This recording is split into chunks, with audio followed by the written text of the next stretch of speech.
The Lisieux Carmel, where Thérèse Martin spent the last 9 years of her life, was established in 1838. Thérèse entered at the age of 15 on April 9, 1888, just after Easter. By that time, her older sister, Pauline, had been a member of that community for 6 years, and Marie for 1. While we don't know exactly how much Thérèse knew about life inside this particular Carmel, she spent time visiting Pauline and the other sisters there during her childhood, and Mother Marie de Gonzague, the prioress, had encouraged her in her vocational discernment during those visits. What we do know is that Thérèse was certain that her life with Christ was hidden in the walls of that cloister, and she needed to enter as quickly as possible.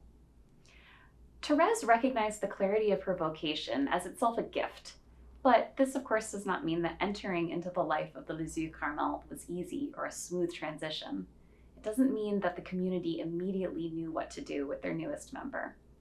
Day writes that, through her sisters, Thérèse already knew this particular community of Carmelites, not only its attractions, but also in the difficulties it might offer.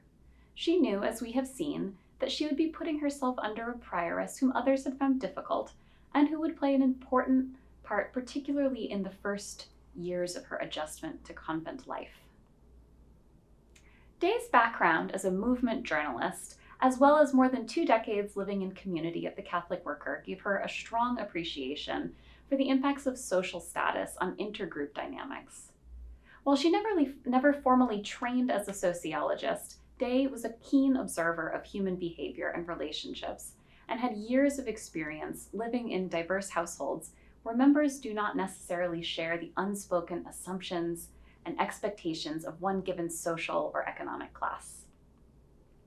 The Carmelite prioress, Mother Marie de Gonzague, an aristocrat by birth, was hard on Thérèse, who came from a bourgeois background and whose parents had been artisans and business owners.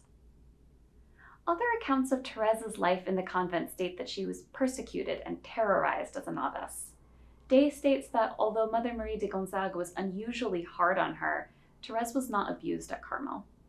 Day's earlier willingness to identify Léonie Martin as a victim of emotional and verbal, if not physical abuse, at the hands of the family's domestic worker lends credibility to her assessment of the atmosphere at Carmel as rigid and difficult, but not oppressive or violent.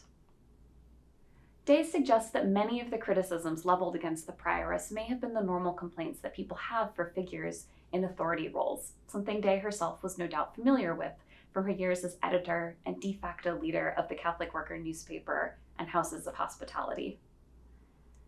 At a Catholic worker house with its porous boundaries and general atmosphere of noise and chaos, we might not be able to imagine a more different structure than the rigidity of the Carmelite convent.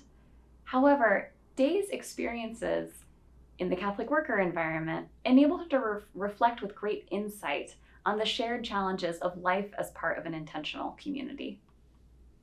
Those of us who do not belong to religious orders might be tempted to assume that within the convent or monastery, the brothers and sisters have enough of a shared perspective or a shared degree of emotional intelligence or mental health that eliminates interpersonal conflict. Day is very clear that we should not expect these things. Her insistence on the ordinariness of Thérèse's life extends to her interactions with her Carmelite sisters. Among other challenges, Thérèse struggled with the manual labor of the convent. Day writes that, it must be remembered, too, that she had no gift for housework.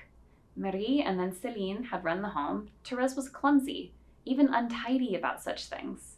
She had been the pet of the family, the Benjamin, the last born, the baby whose entrancing ways attracted everyone. She was not only pretty, she was good, ardent, loving.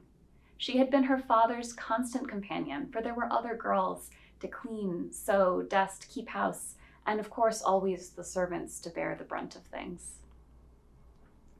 Life in an intentional community, living and working alongside men and women that we did not choose and perhaps would not have chosen, is difficult even for the most easygoing and thick-skinned individual. Thérèse was a highly sensitive person, and some of the sisters, including Mother Marie de Gonzague, who Thérèse loved intensely, were not particularly gentle or patient with her. In spite of this, Thérèse had the wit to see that these pinpricks Indeed, they might be called dagger thrusts, were the stuff that suffering is made of, and she accepted them with joy. One needs to have gone through these small martyrdoms to understand them. In the home, a nagging relative, a husband or wife, can be a source of misery.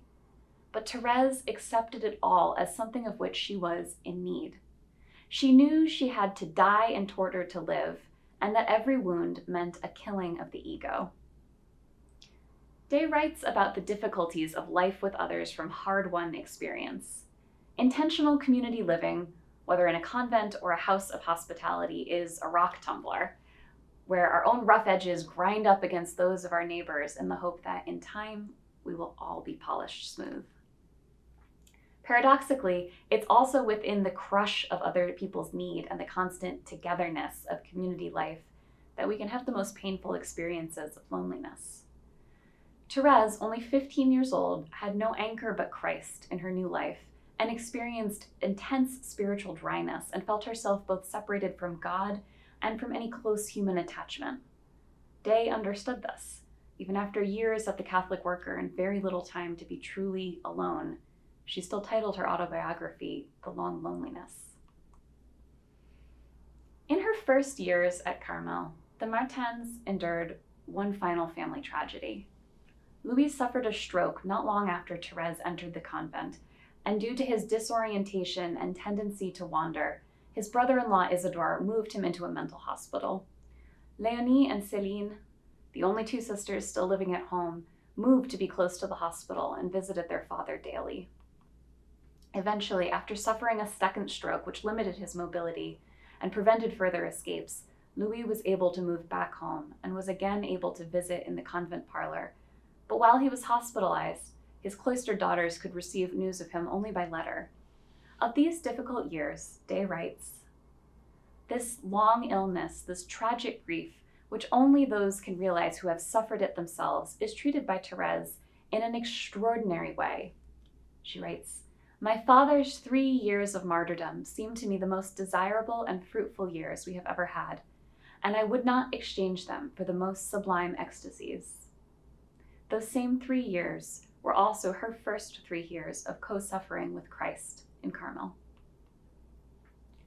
Day, in her writing about Louis' disabling stroke and mental collapse, clearly recognized in it a via crucis, one which, even if she had not herself walked it, she had seen many friends and guests at the Worker travel, most notably her mentor, Peter Morin. In God's economy, though, even the loss of autonomy that accompanies age and disability can be a site of grace when it is accepted and offered back to God as a gift. God lets no act of generosity go wasted. In her narration of her own life, Day is clear that it was through human love.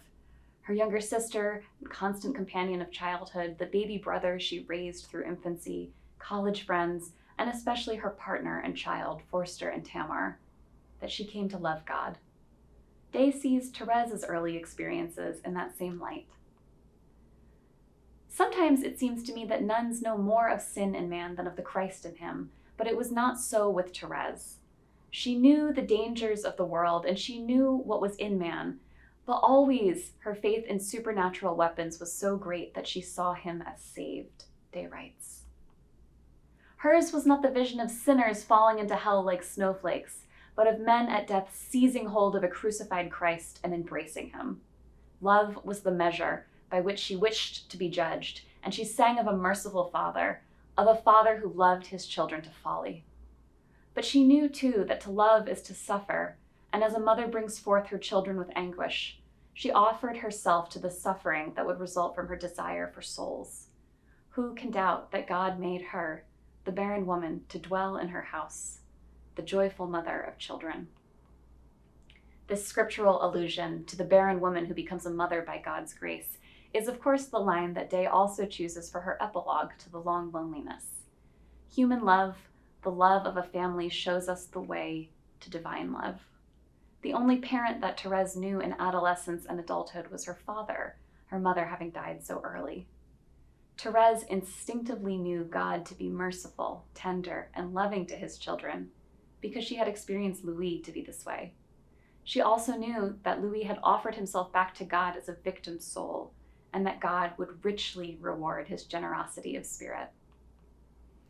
The suffering that Thérèse and her sisters endured during her father's illness, as well as the ordinary sacrifices of life in the Carmelite community, could all be offered back to God, who alone is capable of transfiguring tragedy into triumph, and who wills to turn the lonely, dry, and barren deserts in their lives into places of fruitful flourishing.